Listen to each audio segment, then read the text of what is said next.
Hello, and welcome to the Selective Mutism Help Home Educational Learning Program podcast. My name is Kelly, and I'll be your host. This podcast aims to give you the help you need to support the person in your life affected by selective mutism. In this episode, I'll be talking about tips and strategies to help a child with selective mutism have a fun Halloween night. I'll discuss how to support an SM child before Halloween, during Halloween, and when the night is over. Plus, I'll share tips for those children that may not be ready to go trick-or-treating, but still want to be a part of Halloween night. Let's get started.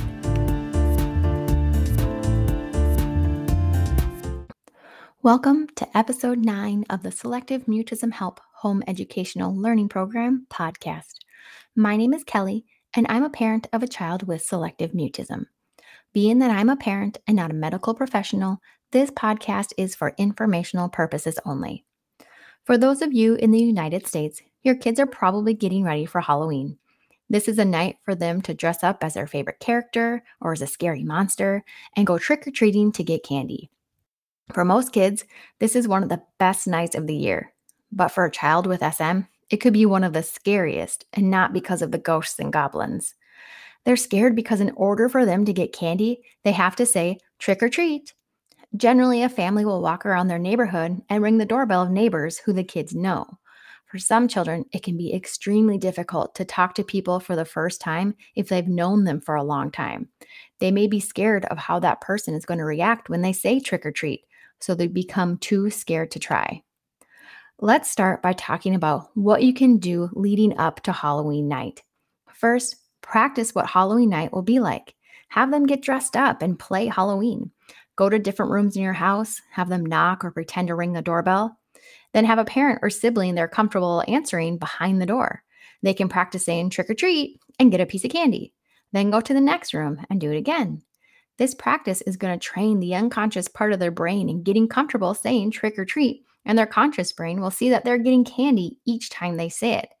You could then set up a reward system. For every 5 times you say trick or treat to us at home, while we play, you get a piece of candy. Another way to prepare could be to come up with a route ahead of time. Figure out whose house you'll be going to. Maybe if saying trick or treat to the neighbors is too hard, find a neighborhood where you don't know anyone. The people in the new neighborhood would have no idea that they struggle speaking, so if the child does say trick or treat, the person won't overreact because they won't know any different. Plus, the child may never see that person again, so if they struggle saying trick or treat at that moment, it may not have a lasting effect. Also, going with a group may be easier as well. If the SM child is comfortable talking in front of a classmate, friend, or siblings, maybe go trick-or-treating as a group with them. They could all say trick or treat at the same time so that the SM child's voice isn't the only voice that's being heard. This can really help reduce the anxiety and give them more confidence.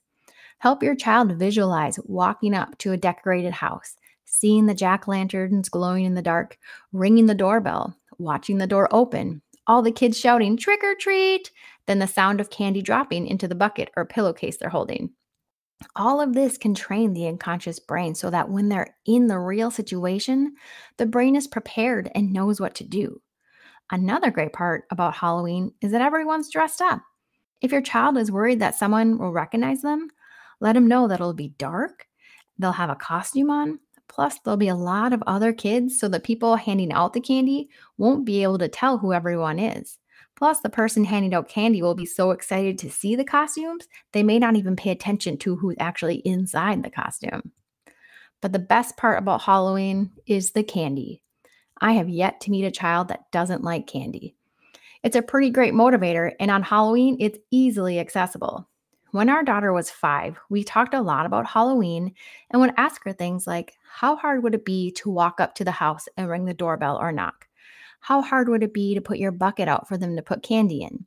How hard would it be to say trick or treat? How hard would it be to say thank you?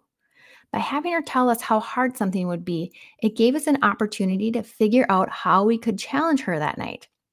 She indicated going up to the door and knocking would be easy. Putting her bucket towards the person to put the candy in would also be easy. But she said if it would be medium hard for her to say trick or treat. So we came up with a plan, which was for every house she could say trick or treat at, she would get to eat that piece of candy. It didn't happen right away, but we kept reminding her that if she says trick or treat, that she'll be able to eat the candy. I think it took her about maybe to the third house for her to finally be able to say trick or treat. Since she did it, no matter the volume, she got to eat that piece of candy. Same with the next house and the next house. Once she got to about 5 houses in a row of saying trick or treat and getting to eat that piece of candy each time, we switched it up. So about every third time she said trick or treat, she got to eat the candy. Eventually, she got to a point where she forgot to eat the candy as it became easy for her to say trick or treat. And she was having so much fun going to the different houses, she almost forgot to eat the candy. And the best part about that night was the friend she was with was a little nervous to say trick or treat. But once she saw our daughter doing it, she was able to do it too. Once we came home and could see how much candy she got, we could tell her how proud we were for her to use her voice. She was able to get so much candy, but more importantly, she got the confidence to use her voice in different situations. She was able to use her voice towards people she never met, towards people she had met before. She could use her voice in front of her friends, in front of other kids, and with or without us nearby. It gave her brain an opportunity to build new pathways towards speaking and away from anxiety. It's important during these types of holidays that parents put their own expectations aside of how they think the night should go. I remember getting so frustrated when my daughter wouldn't smile for pictures while in her costume, or not saying trick or treat or thank you, or refusing to go to a house with creepy music.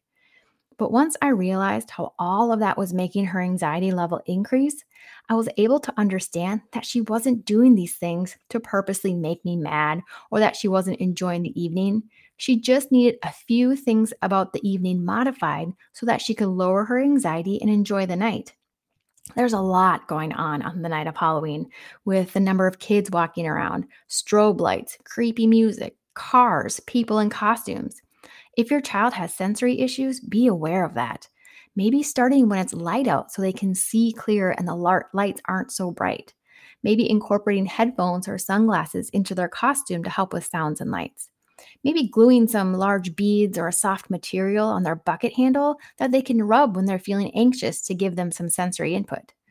Understanding where they are at and what their individual needs are will give them the best opportunity to have a fun night and for you to see your child having fun. The final tip I have is for those kids who just aren't ready to go out trick or treating.